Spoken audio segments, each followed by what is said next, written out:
Thank you for stopping by the Michigan Soccer Network. To not miss out on any of the action, all you have to do is simply hit the subscribe button, and that way you're notified every time we bring new content or go live. Thanks for stopping by. Welcome to Viewpoints Amongst Referees, the Michigan Soccer's newest podcast. All things refereeing. I'm your host, Steve Besk. Excited to bring you along in this journey as we take some insightful discussions, interviews, and a deep dive into the world of officiating. We'll discuss new topics from youth, high school, semi-pro, professional games, college games. We'll discuss the craft of refereeing, challenges, the rewards that it brings. And so join us as we dive into the ins and outs of the ever-changing world of officiating. First off, let me kind of just give an overview of what this show is really going to be about. John and I have sat down and really wanted to give an inside look to the world of refereeing, and thought what better way to do that than to give it its own platform. And so we're really going to try to use this space to connect to the referee community from all ages, not just your youth and adult referees, but into your higher level and pro referees as well, because as we all know, everything's not the same from an MLS game down to a youth game. So just wanted to give you guys a little brief summary, kind of what we're going to be bringing you guys here. And then I also wanted to give you a little introduction about myself. I've been a USSF referee through US Soccer for 17 years. I've been doing youth and adult games. I also work in the MHSAA. I've been working for 18 seasons, which covers 36 individual seasons of girls and boys soccer. And I've also been doing Division I college games for going on 17 years as well. I've done numerous high school state finals, college conference tournaments, playoff games, traveled the country for tournaments, met referees of all levels. It's taken me on an incredible journey throughout the sport and a great connection and way to stay involved. And so it's been a pleasure for the last 17, 18 years to get to meet so many different referees, and what better way than to create this platform and try to give back to the other referees and upcoming referees with some information and how we can best grow together. So today's topic actually is going to be what makes a good referee. And as I was coming up with some things that I think are important about what makes a good referee, was thinking about what I wish I would have known coming up as a young referee. And as a young referee coming up, you know that as a referee, you're going to have to run and you're going to have to move, and you actually have, to know the laws of the game. But there's so many other things that I've taken from refereeing and what makes a good referee.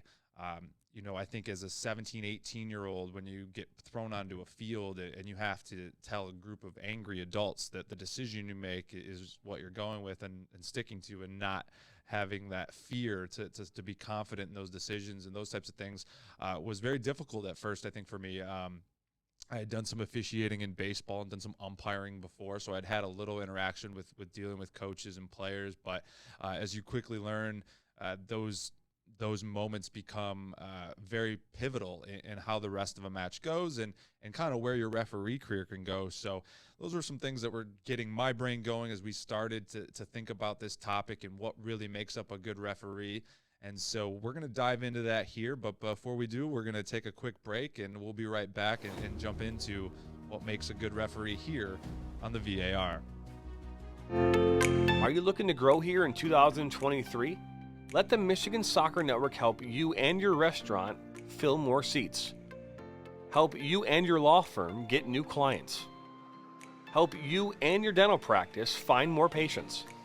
Find more roofing customers for this upcoming summer. And to help you and your medical practice find new patients. To learn more or get started, visit MichiganSoccerNetwork.com. Their first ball. Their first uniform, their first number, their first teammate, their first goal, their first coach. We take great care in making sure their first isn't their last. We're so much more than a soccer class. Come play with us today at KickstartToddlerSoccer.com. Granite City Food and Brewery has 2 Michigan locations in Troy and Northville. Serves made-from-scratch food, brews in-house beer, and even has brunch every Sunday from 9 a.m. to 2 p.m. To learn more about their daily specials or to book a private party, visit gcfb.com. Make sure you head over to Granite City in Northville at the corner of 7 Mile and Haggerty, or the Troy location at 16 Mile and I-75. Now Worrell has a good cutback from him. He'll fire one, and that's going to go in!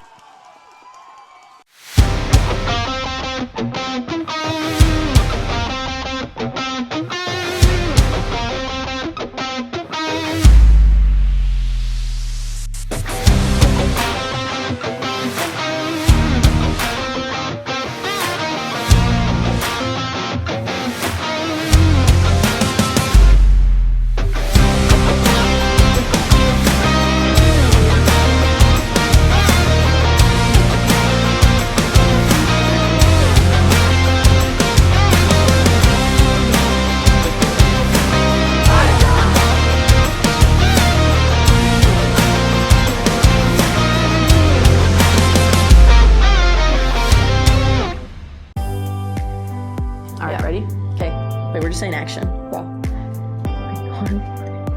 And action.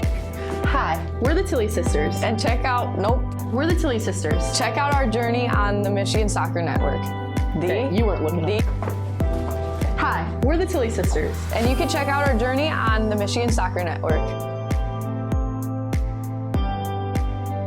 Do it around the, all right. I'll just go like this. All right. Oh, wait, what are we saying? Welcome back in here to the VAR. I'm your host, Steve Besk, here on the Michigan Soccer Network. And today's topic is what makes a good referee.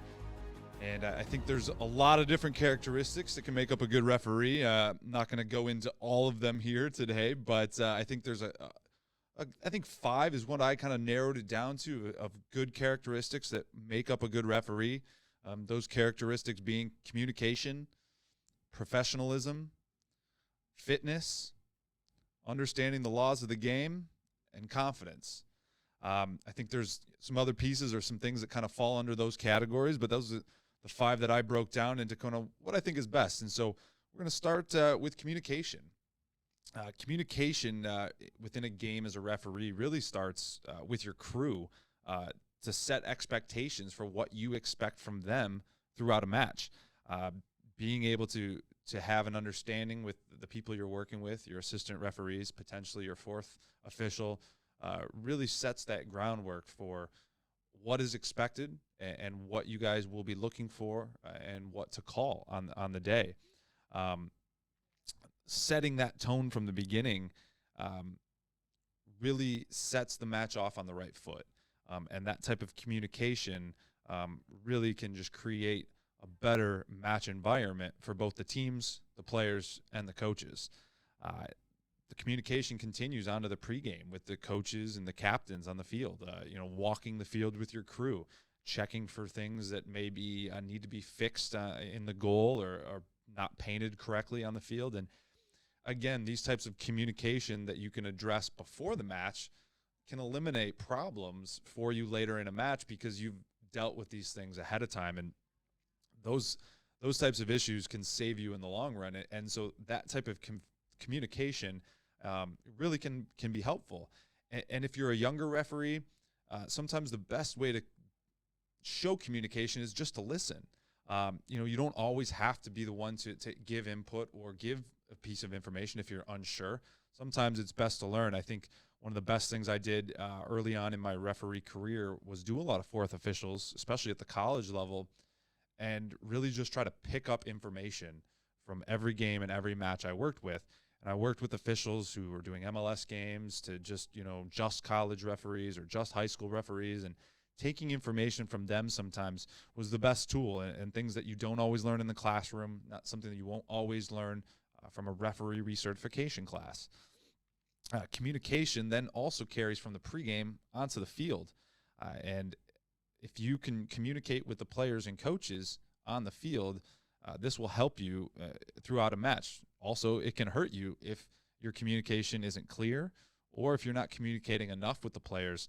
I think the biggest thing that the players want more times than not is just to understand what the referee's calling. I think players, know that they can only dictate and help so much on the field, and that the referees have certain decisions to make. But the players just want to know what's being called and have a better understanding so that they can try to adjust their play to stay within that framework of which you've tried to set up as the referee. Sometimes showing compassion on the field and communicating with an injured player, or talking to a player who's complaining about a call that you missed and that they wanted, that can be huge in a game. I couldn't tell you how many times, just having a real conversation with a player and saying, hey, like, I missed it. I didn't see that from my angle. I'll watch for it. More times than not, the players will thank you for that, because they know you're at least being open and honest with them, and that you're not just trying to stay with, I got this correct and that my answer is the only way.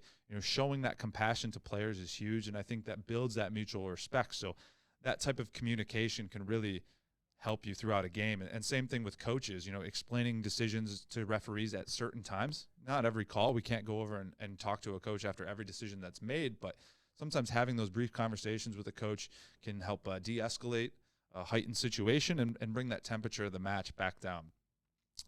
Communication continues into the end of a match. I think the end of the match is where the communication is probably most crucial.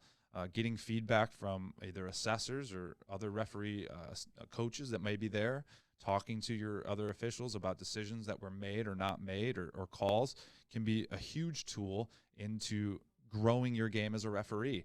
I think some of the best conversations I've had with other referees and growing my game has been post-game, because we talk about a situation that happened, and maybe it's a decision that was on the other end of the field, and I just want to know what he was thinking, or what the other referee spoke to the other assistant referee about.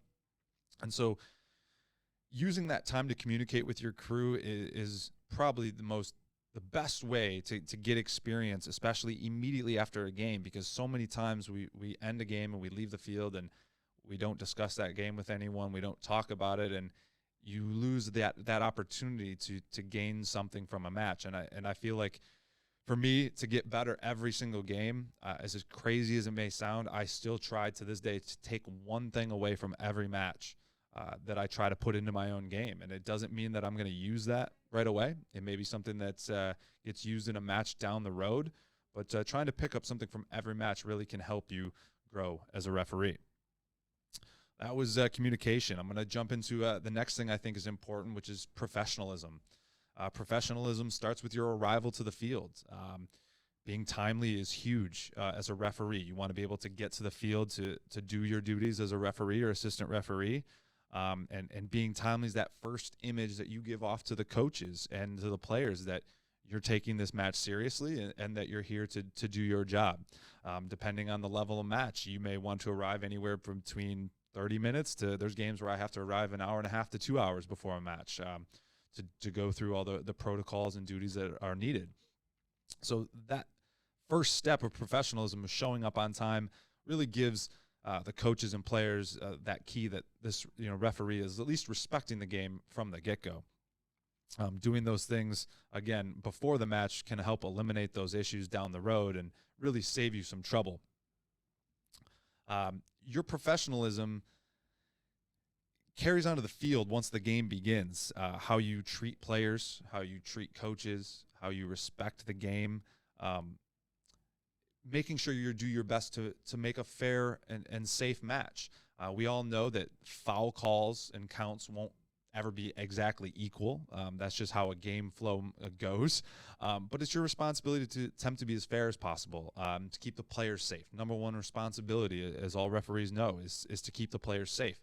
And so by doing that, by checking on players who get hurt, really keeps yourself in a professional manner and hopefully creating an environment where the players can dictate the outcome of the game. When a game gets out of control, those types of things, start to question, the coaches and players start to question a referee, and you don't want to have your professionalism kind of put into question there. Another thing about professionalism is your look and appearance. It plays such an important role in the way that the referee projects himself to the field, the players, the fans, and the coaches. A referee's uniform should be tucked in, should be having their socks pulled all the way up. You should be wearing the proper color and uniform. So much can be said about a referee who is walking out on the field with his jersey untucked, or not holding the flag properly, not paying attention to the field of play. And sometimes, as much as it may not actually dictate how that referee is making a decision, it gives off that impression and that visual that this referee just doesn't care. And that's the last thing you want to do as a referee, is to have that visual come across that you're not into or interested in the game at hand. And we can't let that slip, whether it's a U9 game or it's a pro game. And your look and appearance can mean so much to your game and help sell calls. Even if you get something wrong, if you're doing all those other things right, you start to build up trust within those players and coaches, and it can help your credibility throughout the rest of a match. A clean and well-maintained appearance just allows everyone to think that you're taking this seriously, and usually will help your game progress in a much more smooth manner than if not. Don't give the coaches or players or fans a reason to yell at you about something other than a decision you're making on the field because they're taking at your look or appearance. All right, and those were our first 2 points about what makes up a good referee. When we get back here from break, we'll dive into the other 3 points about what makes a good referee here on the VAR. We'll be right back. Our mission is to help players take their game to the next level and reach their potential. We help players develop fundamental technical skills such as ball control in tight spaces, dribbling at speed and changing direction, using a variety of 1v1 skills, receiving and finishing from different situations such as volleys, headers, one touch, and off the dribble, with and without pressure. In addition, we help players increase their speed of play, dominate with their off-the-ball movement, awareness of space, defenders, and teammates. We offer a variety of services such as one-on-ones, small groups, as well as large groups and team sessions. We have an experienced coaching staff that is professional, friendly, patient, while still holding players to high standards and holding them accountable. Over the past 3 years, we've built one of the best soccer-specific training facilities in the country. We've also developed one of the most detail-oriented training programs to help out players. No matter what level you're at as a player, I'm confident we can help you get better. For more information, visit our website, evolutionperformancetraining.com, or text or call 248-818-3943. Now Worrell has a good cutback from him. He'll fire one, and that's going to go in!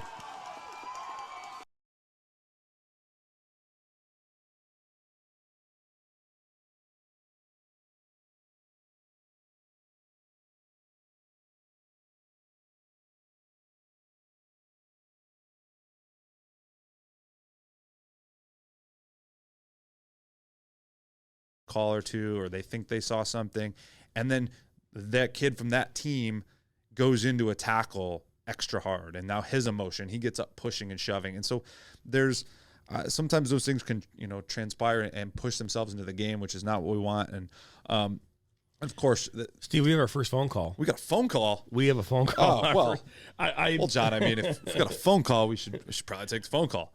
So thank you for calling in here to the Overlap Show here with Steve and John. Who we have on the line? Yeah, it's Jacob Little. Well, Jacob Little. Oh, he even put his whole name out there. I was expecting John from Detroit just to call and be safe. He's going to say first time, long time is what he's going to say. Welcome in, Jacob. So welcome into the show. Your comments here on parents being better or worse.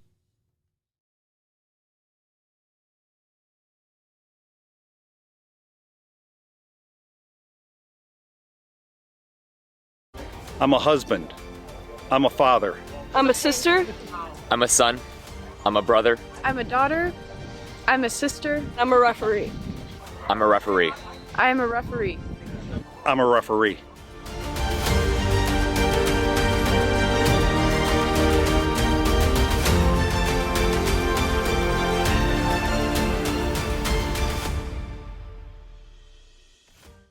To do it before we go out on the weekend. We do. We do it every week. Whether we need to or not. We did it today. It was really dirty. My parents do it every day. Hey, kiddo! Do it every day with the Unlimited Club, only at Jack's Car Wash. Protect your car from the hot summer sun, dust, dirt, and contaminants all summer long with the Jack's Unlimited Club. Join today, starting at just $24.99 a month. Welcome back here to the VAR. I'm your host, Steve Besk. We've touched on a couple topics here on what makes up a good referee. Talked about communication. We've talked about professionalism. We're going to dive in here to the next point, which is fitness. Fitness in soccer is obviously a well-known thing. People know that the amount of running in the game is quite a bit. As you can see here, pulled some things to show where the different officiating through different sports and how much referees have to run. Soccer far and away above most of the other sports. Admittedly, I am nowhere near averaging 12 miles a game, but I do record most of the games that I referee and average anywhere in between 4 or 7 miles a game, depending on the level. So fitness is a huge part of the game. Being able to keep up with the pace of play, being able to move around and be mobile when needed is a crucial component to the success of a referee. Allows them to keep up with the game, make those split-second decisions. We need to be able to run up and down the field at a moment's notice. There's times when I'm sure if you've been to a game, sometimes at certain levels, the ball just ends up pinging back and forth like a kickball game, and a lot of times you will end up doing what seems like a lot of unnecessary runs, but being in the right position and making those runs, you will be ready for when something does happen, and you'll be able to be on the spot to make that correct decision. Going up and down the field, blowing the whistle, concentrating on the game, making those accurate calls, all while dealing with the physical demands of the game is very difficult. Being able to make sure that you're concentrating on what you're watching and not just where you're running or what you're running can make all the difference. Being physically fit, it helps maintain, the concentration, the focus of the referee, which is a vital part into making those impartial decisions during a match. By staying fit, referees can also reduce the risk of injury. Being better prepared to handle the physical demands of their job by being in better shape, can allow you to progress and move up through the ladder of U.S. soccer. Fitness is such a key part. It's something that we train on all year round. It's something that we're always doing, and you will notice in your games, the more you are fit, sometimes how much easier it is to make decisions because you're in the right position or you're in a better position to see the play when it happens. I'm going to dive into the next point, which is understanding the laws of the game. Having that thorough understanding of the law book, being able to apply those laws in a consistent manner is really what the game is always looking for. Players, coaches, they'll all tell you there are decisions that referees have to make in a game, which are judgment calls. And we know that they always won't go the same way, but coaches and players, all they ask for is to be consistent. And the better you have that understanding of the laws of the game, it's easier to make those consistent decisions. Additionally, there are sometimes specific guidelines or interpretations of the laws of the game that change from league to league, from age group to age group, and even sometimes from state to state. So each state, sometimes within their association, may have a variance of certain laws of the game. Understanding these laws is huge ahead of time because it can make your game a lot easier. Personally, I was out on a field about 2 years ago, maybe 3 years ago, doing a U8, U9 game, and I had not done one of those games in close to 10 years. And they have what now is called the build-out line.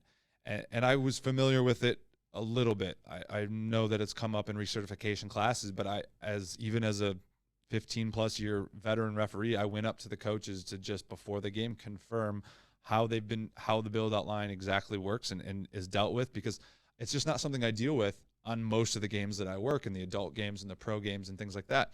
We don't deal with those things. So sometimes just having those conversations with a coach or the players before the match can get you through the game so much easier and eliminate those future potential problems for a misinterpretation or misunderstanding of the rule. Understanding the laws, understanding the duties of the referee, the things you should be looking for, really provides a good base for any referee as a good foundation to make those fair and accurate calls throughout a match. The laws of the game are designed to create safe and fair competition. And so the better that the referee understands these things, it's easier to apply them when it comes out onto the pitch. You know, I don't know anyone that could recite you the whole law book front to back, but it's good to understand what is in Law 7, what is in Law 12, what is in Law 13. And so understanding these things really will help you become a better, more rounded official. Another thing with understanding the laws of the game, and I think gets lost in some ways, and I think the Michigan Referee Committee here does a good job in this state in our recertification classes about talking about the rule book. And the rule book isn't just flat. The rule book bends a little bit, and it doesn't mean that we bend the rules in a way to cheat a team or to create an advantage for a team, but there's times to use common sense and to bend the rules. For example, you're refereeing a U10 game, and one of the players has a mismatched sock. By the laws of the game, sure, the player is supposed to have the same color socks as his teammates and not matching with the other team. But are we going to prevent a 10-year-old from playing because the laws of the game aren't being followed to a T? In this situation, advice to the referees is going to tell you to play the game and make sure that the kid's playing, because that's the ultimate most important thing here. So sometimes we have to look at the laws of the game and realize what makes sense in the situation and what is going to best get me through this game without creating huge amounts of headaches. So understanding all the rules and regulations, but also understanding where some of those things can sometimes be bent to create a good environment for the kids to keep playing the game is also very important. Understanding the signaling, the systems, the communication between other referees. This really helps promote fair play, and a deeper understanding of the laws helps referees make more confident decisions quicker. The last thing you want to do is to be making a decision on the field and unsure if that foul is an indirect foul or a direct foul. Knowing which fouls constitute direct fouls and what fouls constitute indirect fouls is huge in making your referee decisions. Understanding the laws of the game is something that as referees we do on a constant basis. There's yearly recertification classes as well as numerous resources out there that referees are always constantly trying to get better, to improve their game, and to grow. Just as much as players and coaches are always training on the pitch, higher level referees are always looking at their own game and trying to find ways to get better. The last point that I'm going to talk about with what makes up a good referee is confidence. Confidence is a very critical trait into a soccer referee. I mentioned it in the open that I wish I had had the confidence I do now when I first started.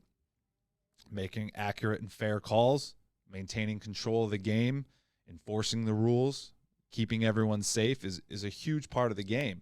And having that confidence can make you do all those things effectively.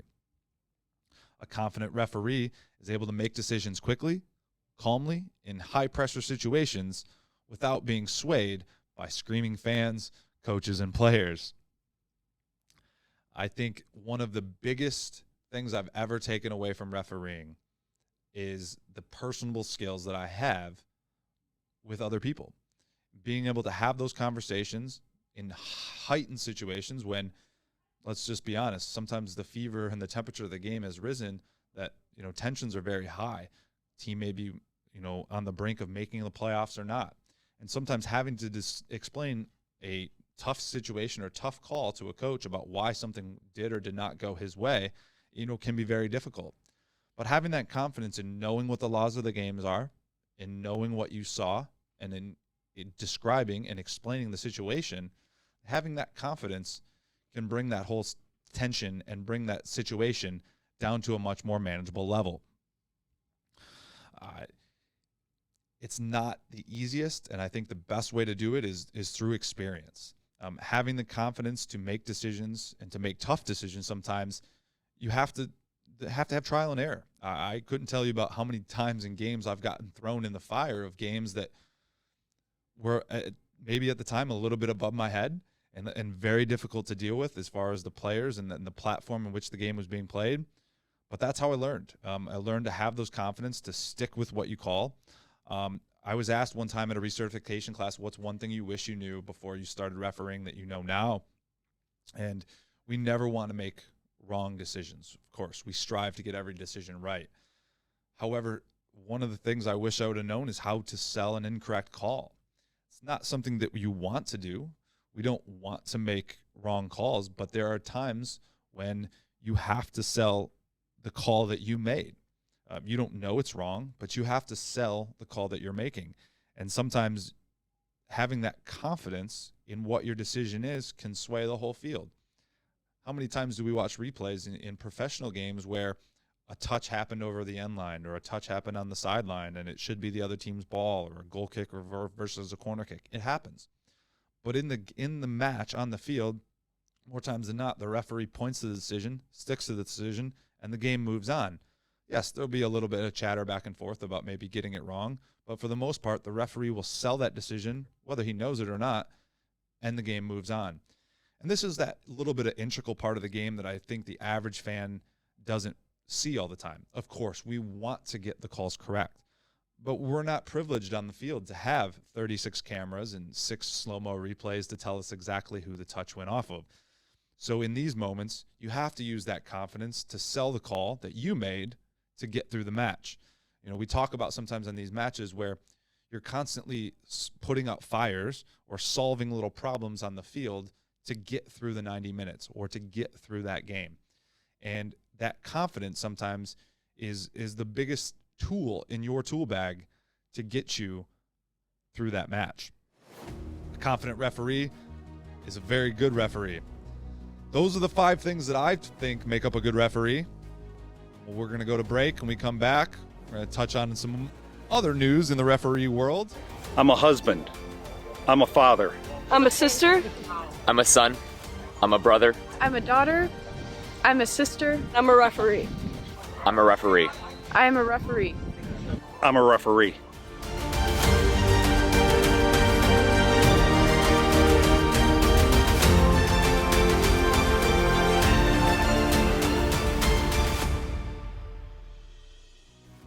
Welcome back here to the VAR. I'm your host, Steve Besk.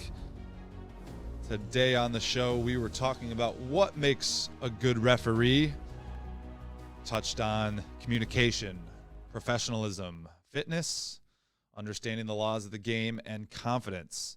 I'm sure there are plenty other things out there that also make up a good referee, but I kind of thought those were the 5 key points about what makes up a good referee.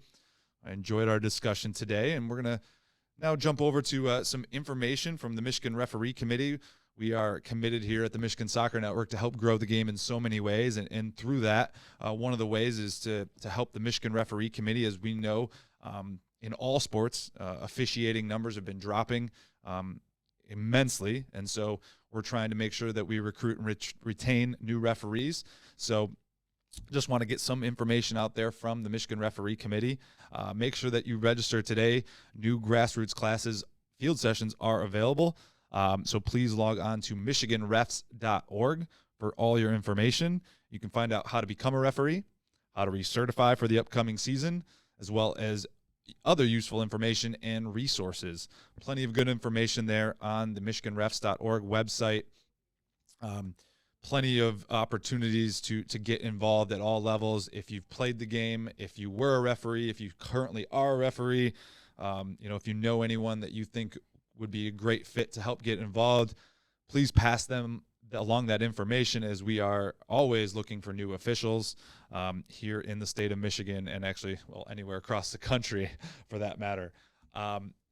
That just about does it for us here on the VAR. Remember to please hit subscribe on our YouTube channel here on the Michigan Soccer Network.